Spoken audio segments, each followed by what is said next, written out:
د ویرات کوهلی یو نوی بیان راغلی دی چې ویرات کوهلی ویلي دي چې تر څو کرکټ کومه لکه د شیر غونتې به کومه چې تر څو لوبه کومه کرکټ کېما نو لکه د شیر غونتې لوبه به کومه. اوس ویرات کوهلی دا بیان ولې جاری کړی دی؟ ویرات کوهلی د شیر غونتې لوبه همیشه کړې ده. اهم میچونو کې ویرات کوهلی انډیا د سخت مشکلو نه وښکلی دی. د انډیا لوبډله ویرات کوهلی د انډیا لپاره څومره رنزونه کړي دي ډیټیل سره په دې ویډیو کې موږ په ویرات کوهلی باندې ډسکشن کوو. نو ډاوټ چې یو عظیم کھلاړي دی، نو ډاوټ هیڅ شک پکې نشته دی چې یو ګریټ لیجنډ کھلاړي دی. ډیر زیات غټ سروسز دی د انډیا د ټیم لپاره او د انډیا ټیم ډیر زله د شدید مشکلاتو سچويشن نه راوښ کېده او د ډیر زیات میچونه په یوازې سر باندې انډیا لګټلي دي کې هیڅ شک نشته دی. خو ویرات کوهلی چې دا کم بیان جاری کړی دی تاسو آلریډي پته چې ویرات کوهلی د ټي 20 نه ریټایرمنټ اعلان آلریډي کړی دی جی. او ټي 20 چې کوس را روان کم ټي 20 ایشیا کپ ته او بیا ورلد کپ ته نو پای کې به تاسو ویرات کوهلی نه وینئ. په وان ډے فارمیټ کې ویرات کوهلی شته دی. ویرات کوهلی لا د وان ډے نه ریټایرمنټ نه دی اغشتلې، د ټي 20 نه آلریډي ریټایرمنټ اغشتلې دی. او څومره هم د ویرات کوهلی چې کیریئر تیر شوی دی نو ویرات کوهلی یو ډیر آوټسټینډینګ بیټینګ کړی دی، یو آوټسټینډینګ کھلاړي دی.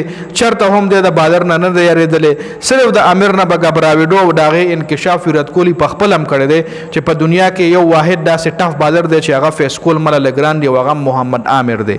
دینه علاوه دنیا کې ډیر ښه بالران راغلي دي خو ویرات کوهلی د هغې نه سترګه هم نه ده رپېدلې او په هر بالر باندې د چکه شته دی.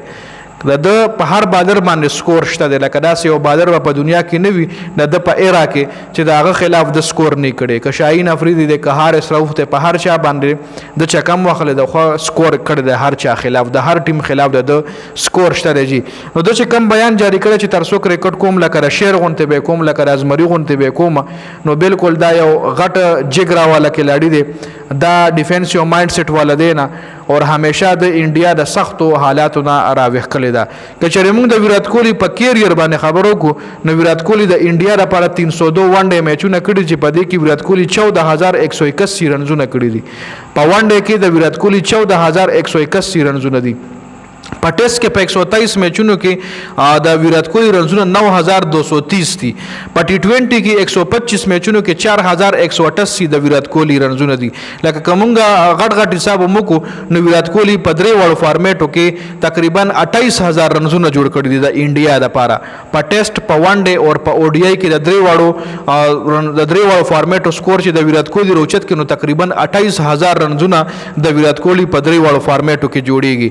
نو ویرات کوهلی یو لیجنډ کھلاړي دی. د ټنډولکر نه پس غټ بیټسمن چې کوم انډیا ته ملو شو هغه ویرات کوهلی و چې دوه هم بس ایرا ختمېدو ولدا ځکه انډیا سره چې کوم نوي کھلاړیان راغلي دي نو لګي داسې نه چې انډیا لپاره د کھلاړي ضرورت ویجی.